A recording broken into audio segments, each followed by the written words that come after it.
We're talking with Congresswoman Marsha Fudge of the 11th Congressional District in Ohio, the Democrat running for re-election. Let me ask you, Congresswoman Fudge, why are you running for re-election? Well, that's pretty easy, I think, for me at this time, Leon. Thank you for having me. I'm running for re-election because I believe that I've already done a good job representing the people of the 11th District. I know the issues. I know the people. I'm a very strong advocate for the people of this district. I fight hard every day to make sure that the people here are represented properly. And I know government, and I know policy. And so I think that I'm a decent representative, and I certainly am appreciative of the support I've received from the people of this district. Yeah.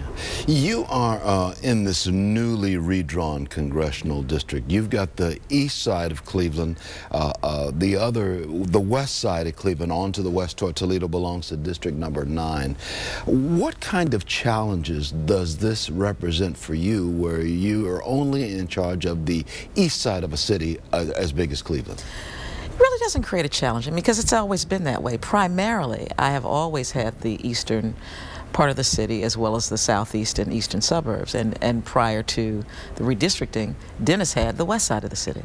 I think that it would only be a challenge if there was someone representing the west side that I could not relate to or work with. And that's certainly not going to be the case with Marcy Kaptur. We have a very strong friendship. She's the dean of the Ohio delegation. And our beliefs and our philosophies are very similar. So I don't think that's going to create a problem at all. Let's talk a little bit about the Congressional Black Caucus. Your name has been mentioned as chairperson of the Congressional Black Caucus there in the nation's capital. Yes. What are your thoughts about that and the role of the Congressional Black Caucus? The role of the Congressional Black Caucus is huge. You know, people assume that because we are called the Congressional Black Caucus, we only represent black people, which indeed is not the case.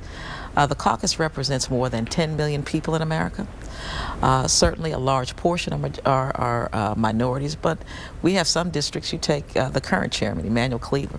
His district is only 14% minority. Keith Ellison in Minnesota, maybe 17%. We represent a very large part of the electorate. We call ourselves the conscience of the Congress, because we believe that we deal with the issues that too often go ignored. We deal with the poverty issues. We fight for Medicare, Medicaid, and Social Security.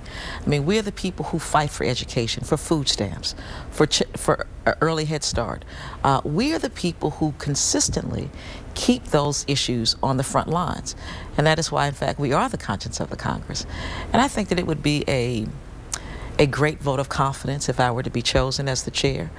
I think it gives me a much larger voice in the caucus, in a leadership position.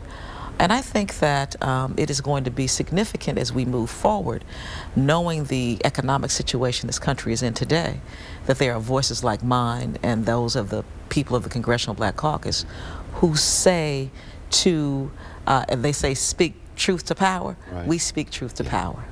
We've got about 1:45 remaining. What do you see as the primary issue in this campaign this year, 2012? Well, I mean, there's a distinct choice, Leon. There's no question about that. I think some of the issues that would affect my people the most would be the health care issue. I mean, right now we have Republicans who have voted 33 times to do away with Obamacare. And I call it Obamacare. I embrace it because Obama does care.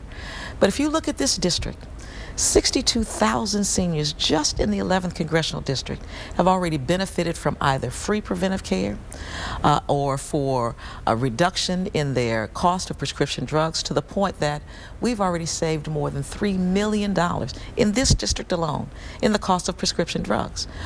Education is a huge issue.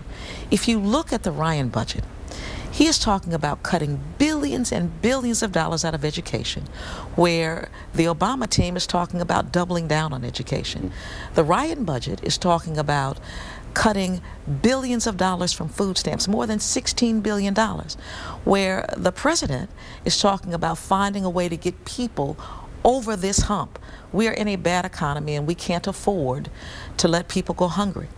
We're talking about assisting people with housing on the president's side, where the Republican side and Obama and Ryan and Romney are saying, let people make it on their own, you know, pull yourselves up by your bootstraps.